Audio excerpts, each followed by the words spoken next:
IPS officer P Sunil Kumar ఏదో ఉంది అతని పేరు.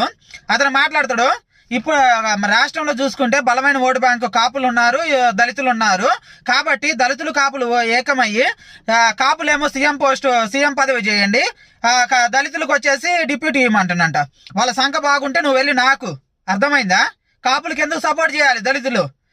ఒక పక్క చూసుకుంటేనేమో పిఠాపురంలో కాపుగా పనిచేసే ఒక కాపు మాస్టరు ఆడు దళితులైన పిల్లల్ని కులం పేరుతో తిట్టి హింసించిండని చెప్పి వాళ్ళు స్కూల్కి వెళ్ళటానికి కూడా మేము వెళ్ళమని చెప్పి ఏడుతున్నారు. వాళ్ళకి ఎందుకు సపోర్ట్ చేయాలి?